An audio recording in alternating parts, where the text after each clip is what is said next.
I'm Chris Meyer with Chester Helping Hands. And I'm Trisha Paradis with the Springfield Family Center. And we're here at the Hub at Weston, 719 Main Street in Weston, Vermont, with Chef Michael Ehlenfeldt. Michael, how are you today? I'm well. How are you? Doing very well, thank you. So can you tell us a little bit about yourself and how you got started in the business? Sure. I've been cooking for the last 36 years. I started in college as a way to pay bills. And I grew up in a family that cooked a lot. My mother was a really good cook. So that kind of inspired me and set me on the path. Can you talk a little bit about how the pandemic has affected your operations, being a restaurant that was opening up during that time? Sure. It was a little bit challenging. Folks were a little apprehensive about coming out to restaurants at that point still. So we were fortunate in this space to be able to set minds at ease for people.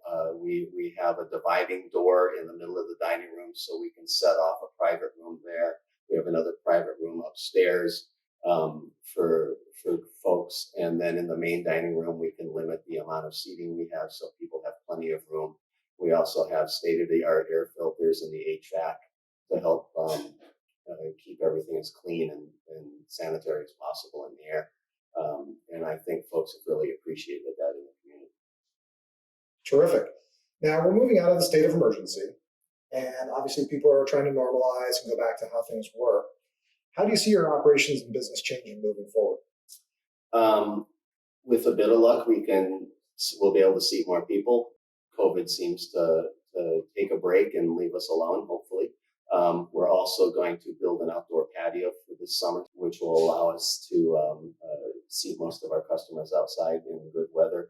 And I think folks will feel very comfortable being outside, dining outside. How has your experience been with the Everyone Eats program so far?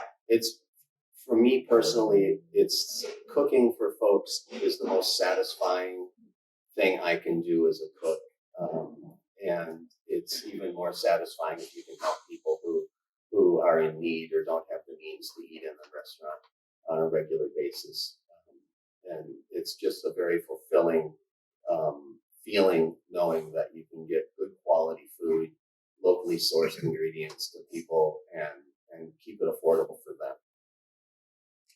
So sort of attaching onto that last comment you made, has it been challenging to find both affordable ingredients and Vermont ingredients? I think it's always a challenge to find local ingredients that are affordable, just due to the fact that our food system is so kind of out of whack in this country that we don't realize how much it actually costs to make food, to raise animals, to raise grains, to raise vegetables.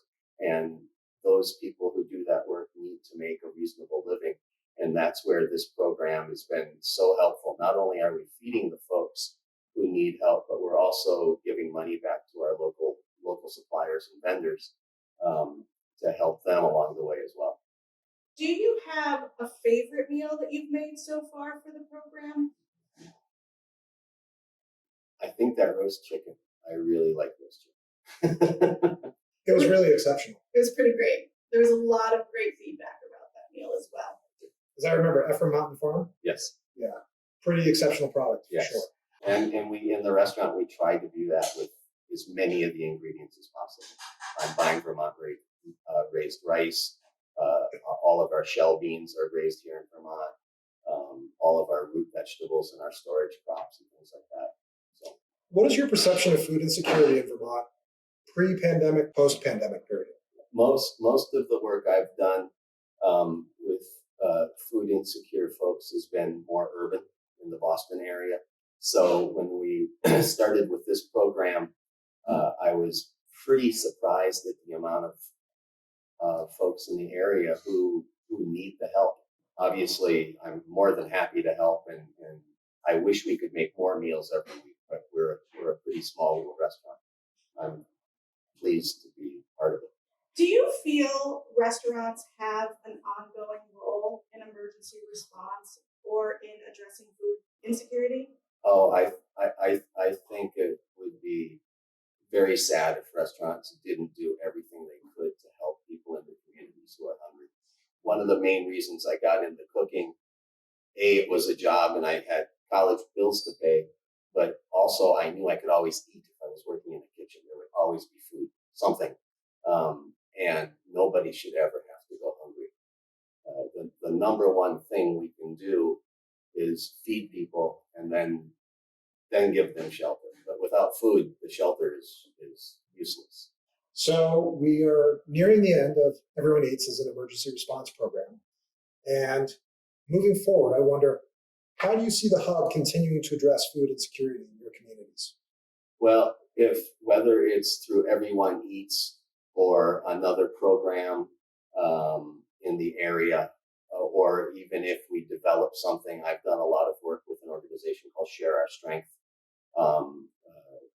updated now called the Cooking Matters.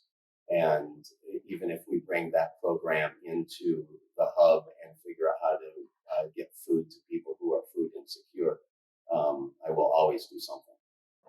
So do you believe what programs like Everyone Eats have a place in the post-emergency food insecurity landscape, like going forward?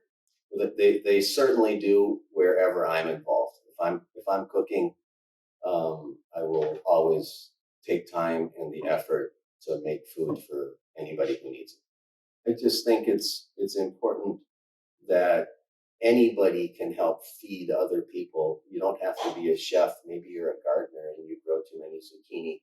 Figure out who in your community might benefit from getting that food if you can give it to them. We all can do our part to make sure nobody goes hungry. Absolutely. Here to that. The restaurant is the Hub at Weston. The address is 719 Main Street in Weston, Vermont. The chef is Michael Ehlenfeldt. Michael, thank you so much for your time today. Thank you very much, Trisha. Thank you so much. And thank you for everything you've done for the program. You're very welcome.